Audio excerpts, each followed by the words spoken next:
வெண்முரசு. வெய்யோன் 63. பகுதி 8. நூறுதழ் நகர் 7. வாசிப்பது சந்தீப்.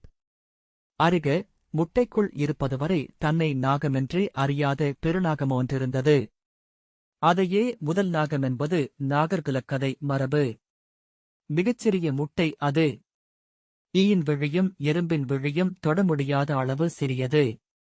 எண்ணமும் அறிய முடியா நுண்மை கொண்டது. இன்மையின் துளி என்றே எஞ்சும் அணிமை. தன்னை சுருளென உணர்ந்த கணமே அது விரியத் தொடங்கி முட்டையை அசைத்தது. அதன் நாவென எழுந்த செந்தழல் வெண்முட்டை ஓட்டை உடைக்க அது சொடுக்கித் தலையெடுத்தது. அதன் மூச்சு சீறி எழுந்தது. அதன் மணிவிழிகள் ஒளிகொண்டன. முச்சுருளென அமைந்த அதன் கரிய உடல் எதிரெதிர் ஒழுக்கென ஓட அதன் உடலின் தன்மையில் நீர்த்துளிகள் எழுந்தன. வானவானவானென விரிந்த வானில் அது தானனம்தானாக பேரிரு கொண்டது. அதன் நாவை அனலோன் என்றனர். அதன் மூச்சை காற்று என்றனர். அதன் விழிகளே ஆதித்யர்கள். அதன் உடலின் குளிரலைகளே வருணன். அதன் ஒழுக்கே காலன். அருக, அதன் விரிந்த பெரும்படத்தில் எழுந்த மின்னலே இந்திரன். வெண்முட்டை ஓட்டை உடைத்து முதலில் எழுந்தவன் அனலோன். எங்கும் முதல் வணக்கம் அவனுக்குரியது. ஆக்குபவன், அழிப்பவன், சமைப்பவன், உண்பவன், தூயன், பொன்னன், ஒளியன், கனலன். அவனை வழுத்தின உயிர்க்குலங்கள். தங்கள் உடலால் அவனை நெடுத்தன நாகங்கள். முதன்மைத் தெய்வமென அனலோன் அவர்கள் இல்லங்களில் சுடராகவும் முற்றங்களில் எரியாகவும் வீற்றிருந்தான். காற்றுடன் அவன் விளையாடினான். காலனுக்கு பணி செய்தான். வருணனின் மேல் ஏறி விளையாடினான். ஆதித்யர்களை நோக்கி கை நீட்டினான். ஆனால் இந்திரனுடன் ஓயா பெரும்போரில் இருந்தான். அவன் சினந்தெழும் கரும்புகை அடிமரம் தடித்து கிளைவிரித்து வானைத் தொட்டதுமே அங்கே இந்திரவில் தோன்றியது. இளநகையுடன் முகில்கணங்கள் தோளோடு தோள் தொட்டு வந்து குழுமின. முகில்யானைகள் நடுவே செங்கோடென இந்திரனின் படைக்கலம் மின்னியது. வான்வளைவுகளில் அவன் பெருநகைப்பு எதிரொலித்தது. அவன் குளிரொளியம்புகள் பளிங்கு நாணல் பெருங்காடென அனல் மேல் கவிந்து மூடிக்கொண்டன. 100 களங்களில் இந்திரனுடன் பொருதித் தோற்று மீண்டவன் கனலோன். முப்புறம் எரித்து முதல்வியின் மும்முனைப் படைக்கலத்திலும் அவள் தலைவனின் நுதலிலும் அமர்ந்து போர் புரிந்தான் என்றாலும் தெய்வங்கள் ஒருபோதும் அனலோன் முழுவெற்றி பெறுவதை ஒப்பவில்லை. ஒருமுறை ஒற்றையொரு களத்தில் இந்திரனை வென்றெழுந்தால் அதன்பின் காலமெல்லாம் தன்னுள்ளம் அமைதி கொள்ளும் என்று இறையன் எண்ணினான். அது நிகழ உளம் காத்திருந்தான்.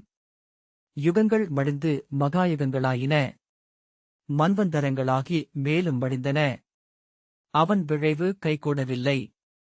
நீரால் அணைக்கப்படாத நெருப்பு எழும் தருணம் ஒன்றே ஆலகாலகண்டனின் அங்கே நெருப்பு எழும் ஊழி பெருந்தருணம். அதுவரை காத்திரு என்றனர் முனிவர். என்று? அது என்று என எழுந்தெழுந்து தவித்தான் அனலோன். என்றோ ஒரு நாள். முழுமையின் நாள் அது. பரிமுக எரியெழுந்து புறமழியும் நாள் அது என்றது கேளாவொலி.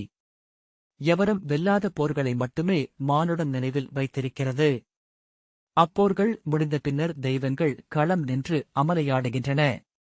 பேய்கள் உண்டாடுகின்றன. பெரும்போர்கள் வழியாகவே இந்த நதி தன்னை திசை திருப்பிக் கொள்கிறது. இந்த ஆமை விழுதிறந்து மெல்ல அசைந்து மீண்டும் துயில் கொள்கிறது. போர்களை வாழ்த்துக. போரில் எழுகின்றன தெய்வங்கள். போரில் மறைகின்றன, மீண்டும் பிறந்தெழுகின்றன. ஐங்குல நாகங்களால் வெளியேற்றப்பட்ட அருணரும் அவருடன் சென்ற இளையோரும் உரகர் குலத்தில் உயிரூன்றிப் பெருகி பெருங்கொடியென எழுந்தனர். விரைவும் விண்ணஞ்சும் இணைந்த அவர்களை வெல்ல எவருமிருக்கவில்லை. அவர்களுக்குத் துணையென இந்திரனின் மின்படை எப்போதுமிருந்தது. அவர்கள் ஆணையிட்ட காட்டில் அனல் தூணென இறங்கி சுட்டெரித்தது அது. அவர்களைத் தடுத்த மலைகளை அரைந்து பிளந்தது. உரகர்கள் பறக்கத் தொடங்கினர். இமயமலையுச்சியில் தட்சபுரம் எனும் அவர்களின் நகரம் எழுந்தது.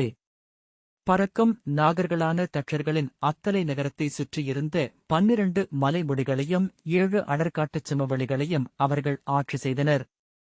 முகில்குவைகளிலிருந்து ஒளிநூலில் இறங்கி அவர்கள் காடுமேல் பரவி ஊனும் அரக்கும் காயும் கனிகளும் கொண்டு மலை புகுந்தனர்.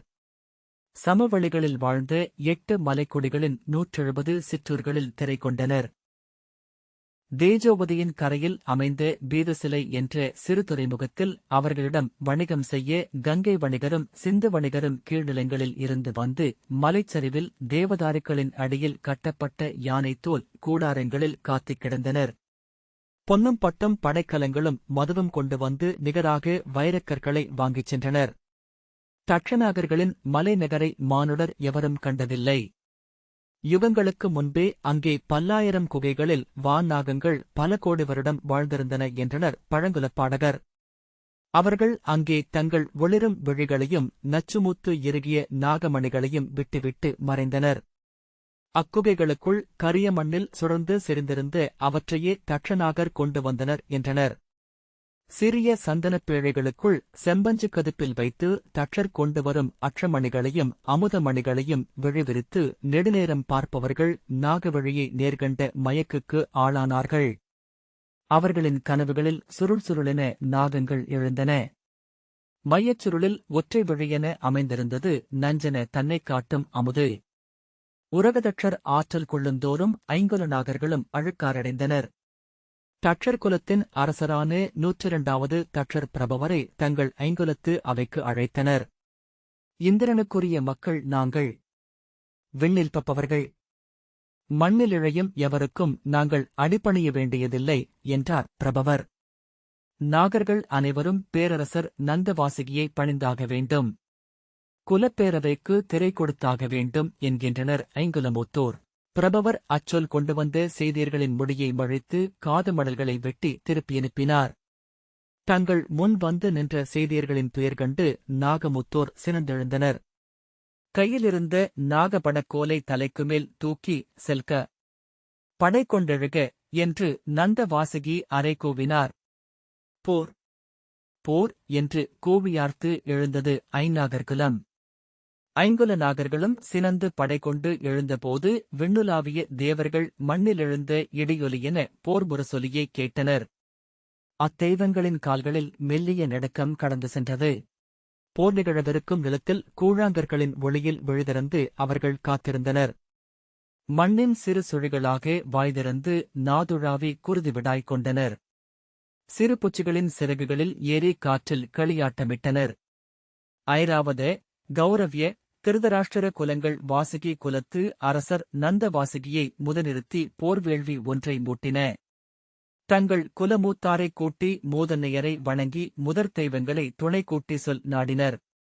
நீர்ப்பாவையென எழுந்து வந்த மூதன்னையர் அனலவனை துணை கொள்க என்று ஆற்றுப்படுத்தினர். நம் நாக்கு அவன் தழல், நம் விழி அவன் கனல், நம் உடல் அவன் நடனம், அவன் நாமே என்றறிக. அசிக்னியின் கரையில் அமைந்த தசபிலக்ஷம் என்னும் அடற்காட்டில் மாபெரும் எரிகுளம் அமைந்து ஆத்தி, ஆல், அரசு, பலா, முள்முறுக்கு என ஐவகை விறகு அடுக்கி மீன், ஊன், எள் எனும் மூவகை நெய் படைத்து மலரும் அரிசியும் அவியாக்கிய போது அங்கே பேராவலுடன் 1000 நாணேட்டை துடித்து கனலவன் எழுந்தான். அவனுக்கு ஊன் நெய்யும் மீன் நெய்யும் ஆனையும் எண்ணெய்யும் அவியூட்டி, எந்தையே, எங்கள் எதிரியின் கோட்டைகளை அழை. அவன் படைக்கலங்களை உருக்கு. அவன் ஊர்திகளை சிறகற்று விழச்செய். அவன் களஞ்சியங்களை கருக்கு. அவன் விழிகளில் அச்சமாக சென்று நிறை என்று வேண்டினர். எரிகுளத்தில் எழுந்தாடிய சுடரோன் மும்முறை தலை வணங்கி அவ்வேண்டுகோளை ஏற்று எரியில் சமித் வெடிக்கும் ஒலியில் ஆம் ஆம் ஆம் என்று முழங்கினான். படை எழுவதை அறிந்த தட்சநாகர்கள் இந்திரனுக்கு செம்மணிச்சரம் போல் குருதியை அவியாக்கி எரிகொடை நிகழ்த்தினர். வீரியனே, வைரனே, வெல்பவனே, எங்கள் குலத்தைக் காத்தருள். எங்கள் புறத்தை ஆண்டருள். எங்கள் நெற்றிமேல் உன் கொடியை ஏற்று. எங்கள் விழிகளில் உன் வஜ்ரத்தை ஒளிவிடச் செய் என்று அவர்கள் பாடியபோது விண்ணிலெழுந்த இடியோசை ஆம் ஆம் ஆம் என்றது. உரகதட்சகுலத்தின் மேல் 5 நாகர்கொடிகளும் தொடுத்து பெரும்போரை நாகசூதர் சொல் கேட்ட இசைச்சூதர் மட்டுமே அறிவர். மானுட விழிசெல்லா மலையுச்சிகளில் நிகழ்ந்தது அப்போர். 1000 ஆண்டுகால சினம் கொண்டெழுந்த அனலவன் மலை வெள்ளம் இறங்கிச் சூழ்வது போல தட்சநாகர்கள் உணவு கொள்ளும் காடுகளில் பரவினான். அவர்கள் திரை கொள்ளும் ஊர்களை உண்டான். மீன் கூட்டத்தைச் சூழும் வலையென அவன் செந்தழல் கோட்டை தச்சர்களின் நிலத்தை வளைத்து அணுகி வந்தது. தங்கள் நிலங்களையும் கோட்டைகளையும் காவலரண்களையும் கைவிட்டு பின்வாங்கிய தட்சநாகர்கள் விண்ணமர்ந்து தங்கள் வெண்முகில் நகரில் நுழைந்து அனைத்து வாயில்களையும் மூடிக்கொண்டனர். பறக்கும் கொக்கு கூட்டத்தின் கால்களென நகருக்குச் செல்லும் வழிகளனைத்தும் மேலே துக்கப்பட்டு மறைந்தன. ஐங்குலத்து நாகர்களின் படைத்திரள்கள் நச்சுணனி வாளிகள் செறிந்து விற்களுடன் சூழ்ந்து கொள்ள தட்சநாகர்கள் புதருக்குள் ஒடுங்கும் முயல்களைப் போல முகில்களுக்குள் புகுந்து தங்கள் குகைக்கோட்ட வாயில்களை மூடிக்கொண்டு மைந்தரை தழுவி அமர்ந்து உடல் நடுங்கினர். மேலேற முடியாத நாகங்களும் கீழிறங்க மறுக்கும் நாகங்களும் 3 மாத காலம் துலாவின் இரு தட்டுகளிலும் நின்றாடி போரிட்டன. வானகர் மேல் வாழ்ந்த தட்சநாகர்களின் களஞ்சியங்கள் ஒழிந்தபோது அவர்கள் முகில்களை நோக்கி கை நீட்டி இறைஞ்சினர். முகில்களை இதழ்களாக்கி இந்திரன் புன்னகைத்தான். அவர்கள் மேல் தவளைகளை மழை எனப் பெய்யச் செய்தான். அள்ளி அள்ளிச் சேர்த்து அனல் சேர்த்து உண்டு களியாடினர் தட்சர். நந்தவாசுகி தலைமை நடத்த நாகர்படைகள் காட்டுவிறகையும் தேன் மெழுகையும் அரக்கையும் ஊன்நெய்யையும் கொண்டு வந்து குவித்து அவியூட்டி அனலவனை வளர்த்தனர். நெய்யும் அரியும் மலரும் ஊனும் தேனும் அவியாக்கி காற்றை வாழ்த்தினர். அவர்களின் வேண்டுகோளுக்கிணங்கி காற்றறிவன் கீழ்த்திசையிலிருந்து 10,000 கோடி பெருஞ்சிறகுகளை அசைத்து மரங்களைப் பதறச் செய்து நீர்நிலைகளை கொந்தளிக்க வைத்து மலைச்சரிவுகளில் முழங்கியபடி எழுந்து வந்தான். அக்காற்றை ஊர்தியாக்கி எழுந்து முன் நெருப்பை படியாக்கி பின்னெருப்பு எரிக்கொள்ள மலைச்சரிவில் ஊர்ந்தேறியது எரி. செந்நிற நாகங்களென மாறி பாறைகளில் தாவிச் சென்று நாகசிலையின் அடிப்பாறைகளை நக்கியது. இதோ இதோ என்று நாக்குகள் படபடத்தன. மேலே தட்சர்கள் உடல் தழுவி விழிநீர் உகுத்து கூவி எழுதனர். அக்குரல் கேட்ட இந்திரன் தன் முகிற்படையை ஏவினான். வானம் மூடி இருள் பெருகி குளிர் பரவி காற்று நீர்த்துளிகளாகி பெருமழையென எழுந்தது. அனலோன் சுருங்கி அவிந்து விறகுக் குவைகள் மேல் படிந்தான். சினம் கொண்ட காற்று பாறைகளில் மோதி சிதறிச் சீறி குகைகள் தோறும் புகுந்து விம்மியது. மீண்டும் எரிமூட்டி காற்றிலேற்றினர் நாகர். இந்திரன் அவ்வனல் கீற்றுகளை நீர்க்கீகளை நீட்டி செம்மலர் எனக் கொய்து விண்ணுக்குக் கொண்டு சென்றான். 12 முறை தீயை வென்றது மழை. 12 முறை நிகர்நிலையில் நின்றபோர் தெய்வங்களுக்குரியது என்பது நெறி. தேவர்களும் விண்வாழும் முனிவர்களும் இறங்கி வந்தனர். நந்தவாசுகி காலையில் குல தெய்வங்களை வணங்கி வெளியே வந்தபோது மெலிந்து உடலொட்டிய ஒரு கிழநாயாக அவர் முன் வந்து நின்றார் குலமுதாதை. அவர் அதன் கண்களை நோக்கினார். நெடுங்காலத்து நீள்பசியால் ஈரமற்று கூழாங்கல் உடைவு என மின்னிக் கொண்டிருந்தன அதன் விழிகள். அவர் அமர்ந்து அதன் கழுத்தைத் தொட்டார். அதன் உலர்ந்த நா நீண்டு அவர் கைகளை ஈரமில்லாது நக்கித் துவண்டது. உள்ளே சென்று ஊனுணவு எடுத்துக்கொண்டு அவர் வெளிவருகையில் அது விழிமூடி இறந்திருந்தது. விழிநீருடன் ஒரு கணம் நின்றுவிட்டு தன் கோலுடன் சென்று குலதெய்வ பதிட்டைப் பெருங்கல் மேல் ஏறி நின்று உரக்க குலத்தோரை கூவியழைத்து, உடையோரே, உற்றோரே, இனி போரில்லை. இனி எவ்வுயிரும் இதன் பொருட்டு மடியலாகாது என நந்தவாசுகி அறிவித்தார். முதல் போர் என்றும் அறத்திற்காகவே நிகழ்கிறது. 2ஆம் போர் வஞ்சத்துக்காக. 3ஆம் போர் அச்சத்துக்காக. 4ஆம் போர் விழைவுக்காக. 5ஆம் போர் ஆணவத்துக்காக. 6ஆம் போர் வெற்றுறுதி மட்டுமே. நாமோ 6 முறை போரிட்டு விட்டோம். இப்போரில் இன்று ஈட்டல் இல்லை இழத்தல் மட்டுமே. அறத்துக்காக மடிவது மேன்மை. வஞ்சத்துக்காக மடிவது இயல்பு. அச்சத்துக்கும் விழைவுக்கும் ஆணவத்துக்குமென மடிவது கீழ்மை. வெற்றுறுதிக்காக மடிவது மடமை. போதும் இப்போர் அவர் குலம் தங்கள் கைத்தடிகளைத் தூக்கி அவ்வாறே ஆகுக என்றது. துடிமுழக்கி பலியிட்டு அன்னையரை எழுப்பி அவர்களின் சொல் விழைந்தனர். முதுபூசகர் உடலில் எழுந்து மூதன்னையர் எழுவர் மெய்ப்பும் விதிர்ப்பும் மேவிய உடலின் ஆழத்திலிருந்து சொல்லென எழுந்து வந்தனர். வஞ்சங்கள் மண்ணுக்கு. வெண்ணோ வெறுமை வெளி. அங்குள்ள மலைகளெல்லாம் இங்கு அணுக்களந்தரிக மைந்தரே. அங்குள்ள இன்பங்களோ இங்கிருந்து கனிந்து சுட்டியவை. விண்ணமுதை உண்க. வஞ்சங்களை உதறிவிட்டுச் செல்க என்றனர். ஆணை அன்னையரே என்று சொல்லி தலைவணங்கினார் நந்தவாசுகி. அவர் கோல் தாழ்த்திய கணம் இன்னொரு சிறுநெருப்புக் குமிழென வெடித்தெழுந்து அன்னை திரியே என் வஞ்சம் என்றுமுள்ளது. என் மைந்தரை அணைத்தபடி நான் நின்றிருக்கும் இந்த வெளிவானமல்ல மண்ணுமல்ல என்று கூவினாள். அன்னையே என்று நந்தவாசுகி குரலெழுப்ப, உங்கள் அம்பிலும் வேலிலும் இல்லை நான். என் விற்களையும் தோள்களையும் நானே தெரிவு செய்கிறேன் என்று கூவினாள். துள்ளித்திமிர்த்தாடி வெடித்து அணைந்து கரிகனல சீறினாள். நந்தவாசுகியும் நாகற்படைகளும் திரும்பிச் சென்றனர். எரியுண்ட பெருங்காடு வெறுமை தாங்கி விரிந்து கிடந்து மேலிருந்து அதை நோக்கி தட்சர்கள் விழியலைத்து ஏங்கினர்.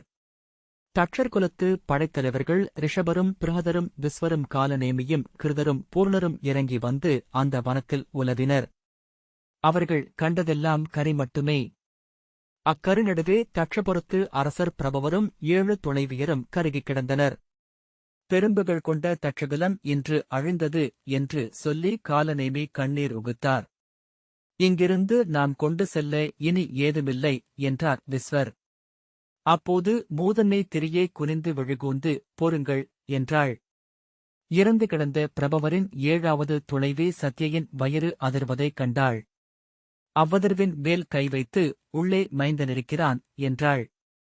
அங்கிருந்த கூறிய வேரமொன்றால் அவ்வுடலின் வயிற்றைக் கிழித்து உறைந்து கொண்டிருந்த குருது நிறைந்த கருப்பையின் மென்சுவரை தன் காலால் உதைத்துக் கொண்டிருந்த மைந்தனை இழுத்து வெளியே எடுத்தாள்.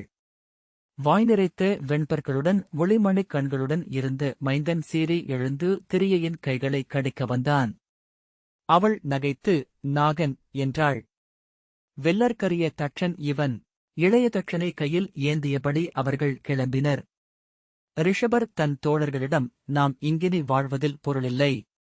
எப்பெரும்போரிலும் வென்றவனும் தோற்றவனே. எங்கு செல்வதென்று அறியோம் என்றார்.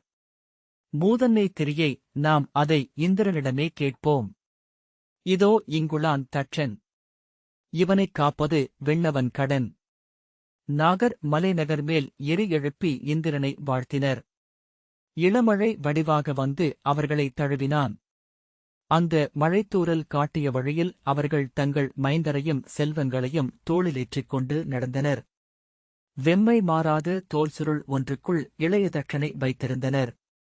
பெரும்பசி கொண்டிருந்த அவனுக்கு 12 ஈரமுலைச்சியர் மாறி மாறி அமுதூட்டினர். மழை நனைத்த வழியே சென்று யமுனையூற்றை அடைந்து அந்த நதிப்பெருக்கில் 1000 தெப்பங்களில் ஏறி கீழ்நிலம் நோக்கிச் சென்றனர். அவர்களைச் சூழ்ந்து பெய்த மழையின் வெண்திரை மூடலால் அருகே சென்ற வணிகப் படகுகள் கூட அவர்களைக் காண முடியவில்லை. வழிந்தோடி சென்று கொண்டிருந்த போது யமுனையின் வடபுலத்தில் விண்வில் வளைந்தெழுந்த காடு ஒன்றைக் கண்டு ரிஷபர் கை சுட்டி, அதோ என்று கூவினார். அவர்களனைவரும் படகில் எழுந்து நின்று பசுமை குவிந்த அச்சோலையைக் கண்டு கைகூப்பி கண்ணீருடன் வணங்கினர். மூதன்னை திரியே அகவழி திறந்து அனைத்தும் கணித்து அதைப் பற்றி சொன்னாள். யமுனைக்கரையில் இருந்த அக்காடு இந்திரனுக்குரியது. தன் 100,000 கோடி தேவியருடன் அவன் வந்து கானாடியும் காற்றாடியும் நீராடியும் காமம் கொண்டாடும் மகிழ்சோலை. ஒவ்வொரு இரவும் மழை பெய்யும் அக்காட்டில் மண்ணில் உள்ள அத்தனை உயிர்களையும் அவன் கொண்டு சேர்த்திருந்தான். அணுக முடியாத சதுப்புகளாலும் நச்சுச் செடிகளாலும் வேலியிடப்பட்டு அந்த சிறிய காட்டை அணுவடிவப் பேரலகு என்றாள். இது விழைவின் பெருங்காடு. நாம் வாழ வேண்டிய இடம் இதுவே என்றாள். யமுனை கரையொதுங்கி இருள் சூழ்வது போல் ஓசையின்றி நிறைவகுத்து அக்காட்டுக்குள் புகுந்து நிறைந்து கொண்டனர்.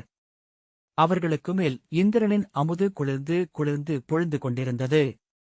யமுனைக்கும் கங்கைக்கும் நடுவே குளிர்ந்த பசுமையென தேங்கிக் கிடந்த காண்டவம் 100 நாழிகை நீளமும் 50 நாழிகை அகலமும் கொண்டது. 1000 கோடி உயிர் வகைகளால் ஒற்றைப்பேரியர் என இயங்குவது. குளிரோடைகள் நரம்புகளாக மென்